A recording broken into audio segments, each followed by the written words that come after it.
We are live on the road in Santa Maria at Allan Hancock College. This school has been around a long time, has a unique and fascinating history. If you're unfamiliar with it, it may surprise you, especially when you learn about this particular location and what it's meant not only to the history of the Santa Maria Valley, but the entire country as well.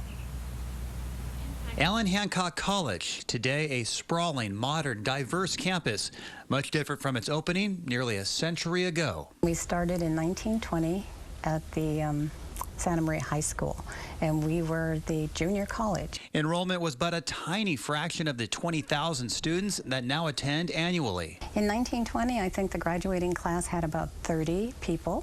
Early junior college resembled an extended high school with dances, clubs, and other fraternal activities. Then it was more of a, just almost apprenticeship type training. The idea was to do that extra, what we would call occupational training. Across Broadway, at what is now the college campus, a much different higher education was being taught. Captain Hancock ran a private proprietary school here for training pilots starting in 1937. When World War II hit, he became a government contractor and was contracting to train pilots to fly for World War II. For a quarter century, the Hancock College of Aeronautics produced many of America's top pilots and mechanics. During the war years, during the 40s, they were just turning cadets out about every 10 weeks. I mean, they had row after row of pilots.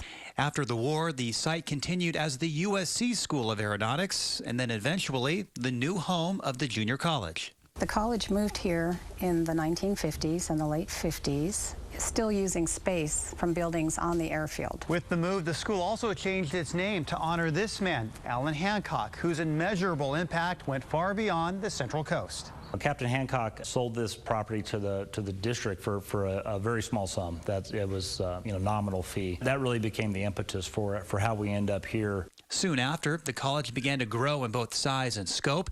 Its district expanded to all of northern Santa Barbara County, covering a staggering 3,000 square miles. In the early 60s, we got some of our very first college buildings. Those included the Student Center, Library, and Science Complex. A few years later, several new buildings were added, most notably the iconic Performing Arts Center, the home of PCPA. We're famous nationally for PCPA.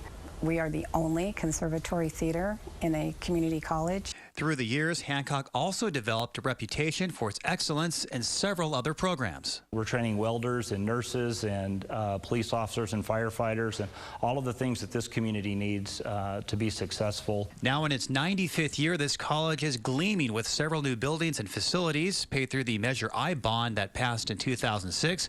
While much has changed through the decades, one constant has remained: students who start here go anywhere.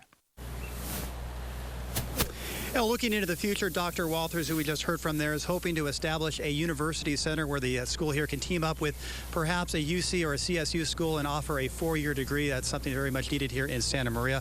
I'm not sure if they'll offer a meteorology degree, but we know one person that does have one right here is Jason Stiff to tell us about our weather here. Yes,